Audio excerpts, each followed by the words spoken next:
주님의 마음, 주님의 임재 속으로 정원 지음. 시편. 갈망이 비결이다.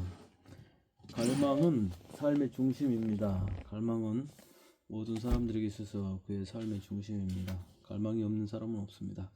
그가 인식하든 말든 사람의 중심에는 무엇인가에 대한 갈망이 있습니다. 그리고 그 갈망이 그 사람을 만듭니다. 그 사람을 만들어내는 기본 요소가 됩니다. 갈망이란 무엇인가를 간절하게 원하는 것입니다. 그러므로 사람이 어떤 사람인가 하는 것을 결정하는 것은 그 사람이 무엇을 갈망하는가에 달려 있습니다. 어떤 사람이 술을 간절히 원하며 갈망한다고 합시다. 그는 술의 사람입니다. 어떤 사람이 이성을 사랑하는 갈망에 사로잡혀 있다고 합시다. 그는 연애의 사람입니다.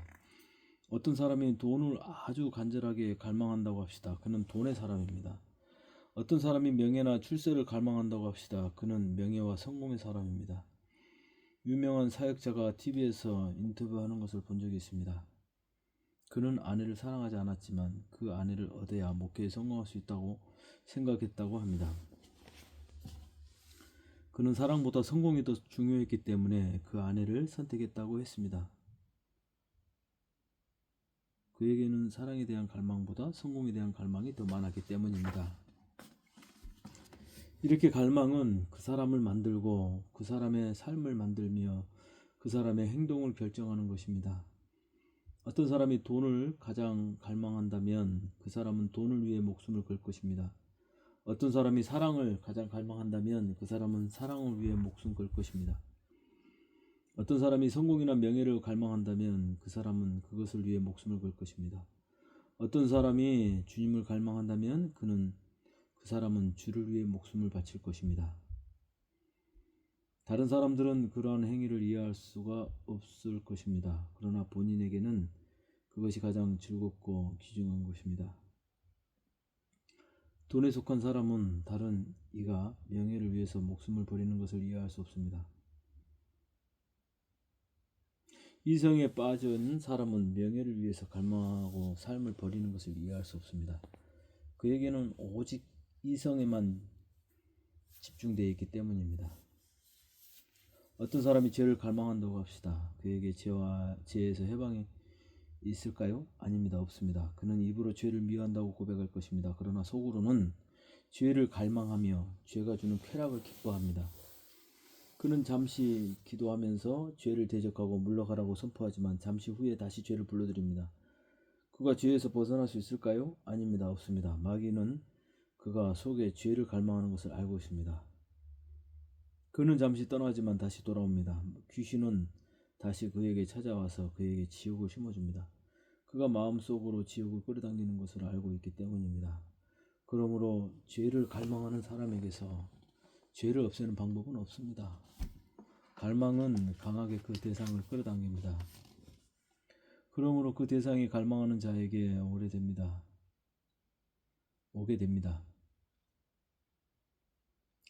그것은 아주 강한 자석과 같습니다. 그것은 영계의 법칙입니다. 어떤 사람이 입으로 주를 갈망한다고 합시다. 그러나 속으로는 주를 갈망하지 않고 세상을 사랑합니다. 그러한 경우에는 주님께서 그에게 임재하실까요? 일시적으로 잠시 오실 수 있습니다. 그러나 주님의 영은 곧 소멸됩니다. 그의 중심은 주님을 원하지 않으며 주님과 반대되는 세상과 세상의 욕망, 돈을 사랑하고 있기 때문입니다. 그러므로 주님은 슬퍼하시면서 그를 떠나십니다. 입술로만 주를 존경하고 그 마음은 멀리 있는 사람들에게서 주님은 깊이 오래 거하실 수 없습니다. 갈망은 강하게 그 대상을 끌어당기기 때문에 무엇인가를 갈망하는 사람에게는 언젠가는 반드시 그것이 오게 됩니다. 만약 갈망하는데 그것이 오지 않는다면 그것은 아주 고통스러운 삶이 됩니다. 예를 들어서 술을 아주 갈망하는 사람이 술을 마실 수 없다면 그것은 그에게 커다란 고통이 될 것입니다. 사랑하는 사람이 있는데 그를 얻을 수 없다면 그것은 그에게 지옥 같은 고통이 될 것입니다. 그러므로 갈망이 이루어지지 않는 것은 아주 고통스러운 삶입니다. 그렇기 때문에 그 사람은 갈망을 이루기 위하여 무엇인지 하려고 하게 됩니다. 어떤 대가를 지불해서든지 자기의 갈망을 이루려고 하게 되는 것입니다. 삼손은 그 마음의 중심에 들릴라를 갈망했습니다. 그의 머리로는 아니었습니다. 이제 그 여자와의 관계는 끝이라고 나는 사명을 감당해야 한다고 수없이 되뇌었습니다. 그러나 그 마음 중심에는 그 여인에 대한 애정이 있었습니다. 쾌락에 대한 갈망이 있었습니다. 사사로서의 사역과 쾌락에 대한 그의 갈망은 서로 부딪히는 것이었습니다. 그가 사랑하는 여인은 원수들에게 속한 사람들이었습니다. 마음속으로는 너무나 고통스러웠지만 그는 그 쾌락에 대한 갈망을 버릴 수 없었습니다. 그는 사명을 포기하고서라도 쾌락을 버리고 싶지 않았습니다. 그래서 그는 항상 생각했습니다. 이번이 마지막이다. 다시는 그렇게 하지 않겠다. 그는 그러다가 결국 잡혀서 눈이 뽑히고 포로가 되었습니다. 그것이 잘못된 갈망의 종말입니다. 하지만 삼손에게 있어서 그것은 좋은 일이었습니다. 눈이 뽑히자 드디어 그가 그렇게 원했던 해방이 오게 되었습니다. 삼손의 눈은 그녀를 볼 때마다 그녀에게 사로잡혔습니다. 그의 심령은 괴로워했지만 눈은 그녀를 즐거워했습니다. 그런데 그 눈이 뽑히자 드디어 심령이 살아나기 시작했습니다. 눈이 가져다 두는 쾌락이 끊어지자 심령의 감각이 살아나기 시작했습니다. 그래서 삼손의 마지막 순간은 사명을 감당하다가 죽게 되었습니다. 눈이 뽑혀도 죄에 대한 갈망이 사라진다면 그것은 좋은 것입니다. 주님은 눈이 범죄하면 빼어 내버릴 것이며 손이 범죄하면 찍어서 버리라고 하셨습니다. 불구자로 천국에 들어가는 것이 온몸이 지옥에 던져지는 것보다 낫다고 하셨습니다. 이 말씀을 문자적으로 적용하는 것은 곤란합니다. 주님은 죄의 무서움에 대해서 강력하게 경고하시려고 이 말씀을 하신 것 같습니다. 아무튼 육체 손상을 입더라도 죄에 대한 갈망이 사라지면 그것은 행복한 일입니다. 건강하고 죄에 대한 갈망이 있는 사람보다 질병이 있더라도 그 질병으로 인하여 고난으로 인하여 죄에 대한 갈망이 사라졌다면 그것은 큰 복을 받을 것입니다. 복을 받은 것입니다. 병이 있을 때는 주님과 천국을 사모하다가 병이 낫고 몸이 회복되면 다시 세상의 유혹과 죄를 구하는 이들도 있습니다. 그러한 경우에는 차라리 병이 낫지 않는 것이 나을 것입니다. 주님은 진정으로 주를 갈망하는 자에게 나타나십니다.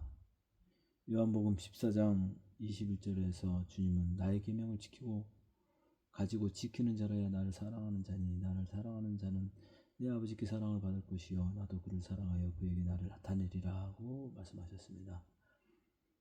주님은 많은 말씀을 가르치시고 많은 계명을 주셨습니다. 그러나 그 모든 계명과 말씀 중에서 가장 중요한 것은 무엇일까요? 그것은 주님을 간절하게 사모하는 것이며 눈물보다 더 간절하게 주님을 갈망하는 것입니다. 그러한 이들에게 주님은 자신을 나타내시며 자신의 마음을 보여주십니다. 갈망은 서로를 향해서 강력하게 끌어당기기 때문입니다. 선다싱은 하나님을 알기 위하여 갈망하였습니다. 그는 하나님을 만나지 못하면 죽으리라는 결심하셨습니다. 그가 결심하던 마지막 날에는 주 예수 그리스도가 그에게 나타나셨습니다. 선다싱은 그때 비로소 예수님이 하나님이신 것을 참 신인 것을 깨닫게 되었습니다. 왜 그에게 주님이 나타나셨을까요? 그것은 선다싱에게 죽음보다 더한 갈망이 있었기 때문입니다. 그는 신을 만나지 못하면 죽으리라고 결심했습니다. 그것은 신을 만나겠다는 갈망이 죽음보다 컸기 때문입니다. 갈망하는 자는 주님을 경험할 수가 있습니다. 주님은 각 사람이 갈망하는 수준만큼 그에게 임하실 수 있습니다. 표면적으로 구한다면 주님은 표면적으로 임하실 것입니다. 중심으로 깊이 갈망한다면 주님은 그에게 중심까지 깊이 임하실 것입니다. 사랑하고 간절하게 구하면 주님은 오십니다. 그러므로 우리는 갈망하고 또 갈망해야 합니다. 그러면 주님을 얻을 것이며 주님의 나타나심을 얻게 될 것입니다. 주님의 기쁨을 경험하게 될 것입니다. 어떤 이들은 갈망하는 사람들을 부러워합니다. 당신은 참 좋겠다고 말합니다. 주님의 은혜를 받으니 얼마나 좋겠느냐고 부럽다고 합니다. 하지만 부러워하지도 말고 당신도 구하고 갈망하면 됩니다. 목숨을 거십시오. 주님을 얻기 위해 목숨을 거십시오. 주님을 알기 위하여 그 어떤 대가도 지불하겠으며 아무것도 아까워하지 않겠다고 결심하십시오. 그러면 주님의 마음을 얻을 것입니다. 사람들은 어떤 사람이 간절하게 부르짖고 울면서 뜨겁게 기도하면 그가 신앙이 좋으며 주님을 갈망한다고 생각합니다. 과연 그것은 주님께 대한 갈망일까요? 그것은 알 수 없습니다. 그것은 겉으로 보아서 알 수 있는 것이 아닙니다. 사람의 중심을 보시는 주님만이 그것을 아실 것입니다. 어떤 이들은 강력하게 부르짖고 구하지만 그것은 주님 자신에 대한 갈망이 아니라 자신의 문제 해결을 위한 갈망일 수도 있습니다. 주님과의 아름다운 친교에 들어가는 것을 갈망하는 것이 아니라 고통이 없고 문제가 없는 편안한 삶을 갈망하는 것일 수도 있습니다. 어떤 이는 능력을 얻기 위하여 간절하게 기도합니다. 그것은 주님께 대한 갈망일 수도 있지만 또한 능력받고 능력을 얻어 권능을 얻어 유명해지고 인기를 끌면 대접을 받는 것에 대한 갈망일 수도 있습니다. 어떤 이는 남편이 구원받게 해달라고 간절하게 뜨겁게 기도합니다. 그것은 남편의 영혼에 대한 간절한 갈망일 수도 있지만 또한 핍박이 없는 행복한 가정생활에 대한 갈망일 수도 있습니다. 이기심이나 무조건 나쁜 것이라고 할 수는 없지만 군원 자체에 대한 갈망과 부수적인 것에 대한 갈망은 다른 것이라는 사실을 이해할 필요가 있습니다. 그러므로 외적으로 뜨겁게 부르짖는다고 해서 그것이 다 주님께 대한 갈망을 보여주는 것은 아닙니다. 항상 부르짖고 뜨겁게 기도하면서도 자신의 유익에 민감하고 남을 시기하고 미워하며 주님께 대해서는 관심이 없는 이들은 얼마든지 있을 수 있습니다. 진정 가치 있고 중요한 것은 주님 자신을 구하는 것입니다. 주님 자신을 알기 위하여 갈망하는 것입니다. 일보다 성공보다 주님이 주시는 선물이나 복보다 주님을 갈망하는 것입니다. 그것이 진정한 복입니다. 어떤 사역자들은 사람들의 평판을 얻는 것이나 안락한 삶을 주신 자신을 가까이 아는 것보다 더 간절하게 원하기도 합니다. 그러한 이들은 주님을 얻지 못할 것입니다. 또한 충성된 종이기는 하지만 주의 얼굴을 구하는 것보다 일 자체에 더 열심인 이들도 있습니다. 이들도 주님을 가까이 경험하지 못할 것입니다. 주님의 인격을 닮으며 삶의 변화와 자유를 누리기 어려울 것입니다. 많이 기도하고 간절히 기도하지만 항상 물질에 대해서 기도하고 건강을 위해서 기도하며 자녀들을 위하여 가족들을 위해서 기도하는 데만 몰두하며 현실의 문제를 위해서만 기도하고 주를 구하지 않는 이들도 있을 것입니다. 그러한 이들도 주님을 가까이 알지 못하며 주님의 마음을 받지 못할 것입니다. 그들은 응답은 받지만 오래 믿어도 영계의 낮은 영역에 벗어나지 못할 것입니다. 여전히 화를 내고 남을 판단하며 남을 죄를 짓고도 죄책의 느낌이 없을 것입니다. 그래서 무엇을 회개해야 할지 도무지 깨닫지 못할 것입니다. 그러므로 주님 자신에 대한 순수한 갈망을 가지고 있는 사람은 복을 받은 것입니다. 갈망이 있는 영혼은 너무나 큰 복을 받은 것입니다. 그에게는 세상의 제왕도 부러울 것이 없습니다. 반대로 갈망이 없는 이들은 죽은 영혼입니다. 그들에게는 복이 없습니다. 그에게 주님이 오실 수 없습니다. 주님을 알기는 알지만 피상적으로 알며 주님 자신에 대한 관심보다 자기 고통 해소에만 관심이 있는 어리석은 사람들입니다. 주님을 통해서 이익만을 얻으려고 하는 이들은 어리석은 사람들입니다. 그러한 이들은 다이아몬드를 옆에 놔두고 쓰레기를 줍는 사람들과 같습니다. 영혼에 대한 갈망이 전혀 없는 이들에게 복음을 전하는 것은 어리석은 일입니다. 그들에게는 복음이 들어가지 않습니다. 그러므로 기다려야 합니다. 당신은 복음을 전해도 열매 맺지 못할 것이며 바보 취급을 받을 것입니다. 당신은 그들의 삶에서 고통을 경험하고 자기 한계에 부딪혀 절망할 때까지, 그리하여 주님과 복음에 들어갈 수 있는 공간이 생길 때까지 기도하면서 기다려야 합니다. 그들에게는 왜 주님께 대한 갈망이 없는 것일까요? 하나님에 대한 갈망이 없는 것일까요? 그들에게는 갈망 자체가 없는 것일까요? 아닙니다. 그들에게는 그들의 안에 다른 갈망이 대신하고 있기 때문입니다.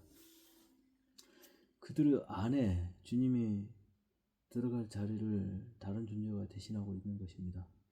이성에 대한 사랑의 갈망, 자아에 대한 사랑, 편안한 삶에 대한 갈망, 세상 욕망에 대한 갈망, 성공에 대한 집착, 갈망, 돈, 성공, 그러한 것들이 그들의 중심에 자리 잡고 있기 때문에 진리에 대한 갈망, 영계에 대한 갈망, 주님에 대한 갈망은 그들에게 일어날 수 없는 것입니다. 주님을 믿는다고 시인하면서도 이와 같은 헛된 갈망을 갖고 있는 이들이 많이 있습니다. 그들은 교회에 다니고 기도를 하고 봉사를 하지만 마음속에 세상과 자아에 대한 사랑과 갈망을 버리지 않고 있습니다. 이들은 형식적인 신자들이며 천국의 진정한 기쁨에 대해서는 알지 못하는 사람들입니다. 세상에는 많은 종류의 갈망들이 있습니다. 그러나 갈망의 종류는 많지만 사실 그것은 종합하여 단 두 종류로 구분됩니다. 주를 향한 갈망, 그리고 자기 애와 세상을 향한 갈망입니다. 그것은 곧 천국을 향한 갈망과 지옥을 향한 갈망으로 구분되는 것입니다. 결국 이 세상의 삶의 천국을 갈망하는 삶과 지옥을 갈망하는 삶 두 종류로 나눌 수 있는 것입니다. 자기 애란 자기를 사랑하는 것을 말합니다. 이 자기 중심적인 자기 사랑을 가지고 있는 사람은 동시에 주님을 사랑할 수 없습니다. 자기 중심적인 사람이 주님을 사랑할 수는 없습니다.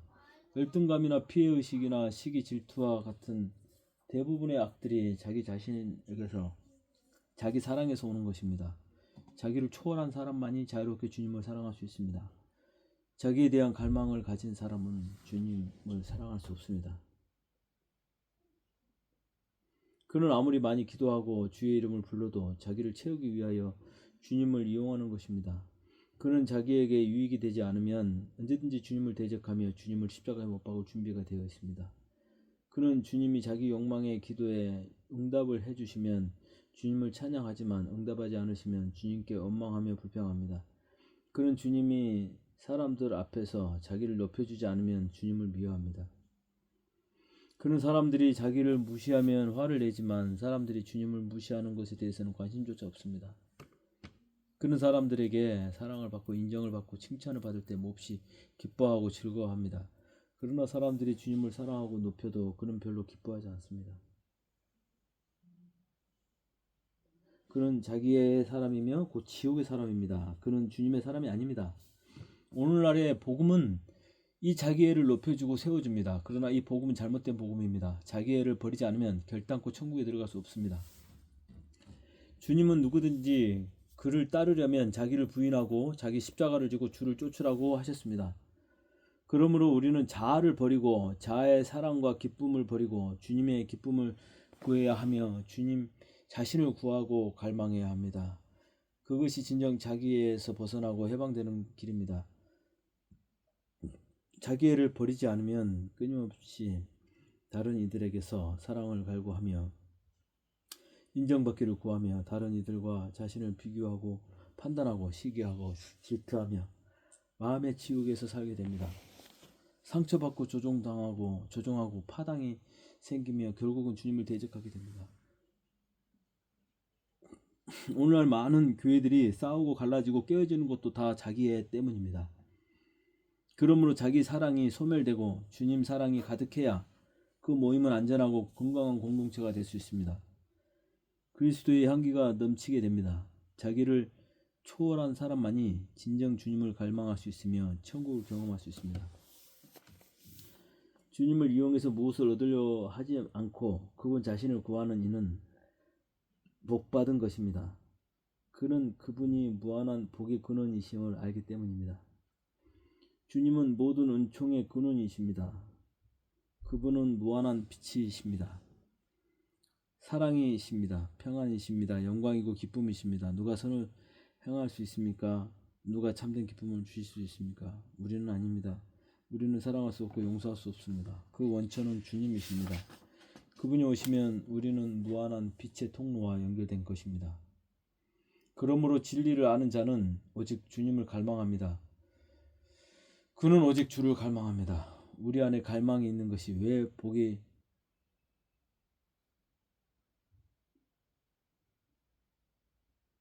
되는 것일까요? 그것은 그 갈망은 주님이 주신 것이며 주님께서 우리 안에 일으키시는 것이기 때문입니다. 갈망은 우리가 일으킬 수 있는 것이 아닙니다. 개미가 코끼리를 사랑할 수 있을까요? 새우가 고래를 사랑할 수 있을까요? 아닙니다. 그것은 불가능합니다. 애정과 끌림은 동류만이 가능한 것입니다. 아담은 그것을 알았습니다. 그는 수많은 동물들의 이름을 지었지만 그들에게 끌리지 않았습니다. 그러나 하나님께서 하와를 그에게 데리고 왔을 때 그는 사랑에 빠졌습니다. 그녀는 그의 살과 뼈였으며 그의 동료였기 때문입니다. 그러므로 우리는 이것을 알아야 합니다. 갈망은 복이지만 그것은 우리가 스스로 일으킬 수 있는 것이 아닙니다. 그 갈망을 일으키신 분은 바로 주님이십니다. 주님께 대한 갈망은 주님만이 주실 수 있습니다. 그러므로 갈망이 있는 이는 감사해야 합니다. 왜냐하면 갈망이 있는 것은 이미 주님께서 임하시기로 작정하신 것이기 때문입니다. 그분은 우리에게 갈망을 주시고 그 갈망에 분량이 차도록 기다리십니다. 그리고 그 분량이 차면 우리에게 임하십니다. 갈망은 좋은 것이지만 그러나 적은 갈망으로는 주님을 얻을 수 없습니다. 그러므로 죽음보다 더 주를 갈망해야 합니다. 갈망이 없는 이들은 주님께 구해야 합니다. 내게 사모함을 달라고, 내게 주께 대한 갈망을 달라고 구해야 합니다. 주님은 그분의 가치를 알고 구하는 분에게 갈망을 주시며 갈망이 커질 때 임하십니다. 부디 이 갈망을 구하십시오. 항상 주를 구하십시오. 잠을 자면서 주를 부를 때마다 부를 것이며 자다가 깨어도 주를 부르십시오. 구하십시오. 하루 종일 주의 얼굴을 구하십시오. 주님을 알게 해달라고 구하십시오. 주님이 없으면 죽는 것이 낫겠다고 구하십시오. 그렇게 할 때 주님은 채우실 것입니다. 주님을 구하는 것은 세상에 얻을 수 없는 가장 진귀한 보화를 구하는 것입니다. 주님은 천국에 비유해서 이렇게 말씀하셨습니다. 천국은 마치 밭에 감추인 보화와 같으니 사람이 이를 발견한 후 숨겨두고 기뻐하여 돌아가서 자기의 소유를 다 팔아 그 밭을 샀느니라. 여기에서 보화는 바로 주님입니다. 바로 주님 자신입니다. 주님이 주시는 은사나 선물이 아니라 주님 자신입니다. 그 주님의 가치가 너무 놀라웠기 때문에 이 사람은 전 재산을 팔아서 그 밭을 샀습니다. 밭에 감추었다는 것은 주님이 오늘날 감추어지신 것을 의미하는 것입니다. 오늘날 열심히 신앙생활을 하는 이들에게도 주님의 가치는 감추어져 있습니다. 기도하고 구하는 이들은 많이 있지만 주님을 구하는 이들은 별로 많지 않습니다. 이 사람은 가난한 사람이었습니다. 그는 소작농에 불과한 사람이었습니다. 농사를 지어도 별로 소득을 얻기가 쉽지 않았을 텐데 더구나 그가 농사하는 땅은 자기 땅이 아니었습니다. 그렇기 때문에 나중에 그 밭을 샀던 것입니다. 별로 크지도 않은 땅을 사기 위해서 자기의 전 재산을 팔아야 했습니다. 그는 매우 가난한 사람이었습니다. 그러나 그는 세상에서는 무기력하고 가난한 사람이었지만 천국에 대해서 열려 있었습니다. 그는 주님의 가치를 알았습니다. 그러므로 주님께서는 심령이 가난한 자는 복이 있으며 천국이 그들의 것이라고 말씀하셨습니다. 주님 당시에 영리하고 학벌이 있고 똑똑하고 권세 있는 사람들은 주님의 가치를 알지 못했습니다. 그러나 가난하고 단순한 사람들은 주님을 쫓았습니다. 그들은 전 재산을 팔아서 그 밭을 샀습니다. 나는 당신도 그 보화를 구하기 바랍니다. 진정 주님을 알고 싶으십니까? 그의 임재와 얼굴을 구하십니까? 오직 갈망하십시오. 미칠 것 같이 갈망하십시오. 그 갈망을 구하십시오. 주님이 오실 것입니다. 그것이 인생의 최고의 복입니다. 그것은 천국을 얻는 것입니다. 교양 있게 점잖게 믿으려고 하지 마십시오. 주님을 향해서 미치십시오. 주님은 당신을 위해서 죽으셨습니다. 주님은 당신을 구원하기 위해서 감기에 걸리신 것이 아닙니다. 피부병에 걸리신 것이 아닙니다. 그분은 당신을 위하여 찢기셨으며 살과 피를 쏟으셨습니다. 그는 마지막까지 당신의 이름을 부르며 죽으셨습니다. 그러한 사랑에 적당히 믿고 적당히 살아가는 것으로 갚지 마십시오. 주님께서 당신을 위하여 목숨을 버리신 것처럼 당신도 주를 위하여 목숨을 버려야 합니다. 그렇지 않은 사람은 주님의 그 사랑과 구애를 모독하는 것입니다. 갈망하십시오. 갈망을 구하십시오. 그것이 최고의 보화입니다. 주님이 보화입니다. 주님이 천국의 문이며 천국의 보화입니다. 주님을 구하는 갈망하는 것이 천국의 보화입니다. 갈망함으로 끊임없이 주를 부르십시오. 길을 가면서도 차를 타고서도 잠을 자면서도 계속 주를 부르십시오. 꿈속에서도 주를 구하십시오. 당신의 중심을 아시는 그분이 가까이 임하실 것입니다. 당신은 주님의 마음, 주님의 임재, 주님의 얼굴을 얻게 될 것입니다. 당신은 천국을 얻을 것입니다. 할렐루야. 오 하나님, 주님, 간절히 기도하고 구합니다. 우리의 발 앞에 엎드립니다. 주님의 발 앞에 엎드립니다. 우리에게 임하여 주시옵소서. 우리는 주님 없이 살 수 없습니다. 우리는 목숨보다 더 주님을 갈망합니다. 주님 어떤 대가를 지불하더라도 주님을 알기 원합니다. 우리에게 주님의 얼굴과 마음을 보여주시옵소서. 주님의 이름과 그 영광을 찬양합니다. 오 주님 할렐루야. 후기 마지막 장을 마치고 나는 한참을 흐느껴 울었습니다. 부디 주님께서 우리 안에 주님께 대한 뜨거운 갈망을 일으켜 주시기를 바랍니다. 우리 모두의 삶이 주님을 갈망하고 구하는 간절한 삶이 되기를 바랍니다. 주님은 우리의 간절함과 눈물을 반드시 받아주실 것입니다. 모든 독자 여러분들을 축복합니다. 주님께서 여러분 가운데 풍성한 임재와 긍휼을 베풀어 주시기를 기원합니다. 할렐루야. 2006년 5월 정원 드림. 아멘.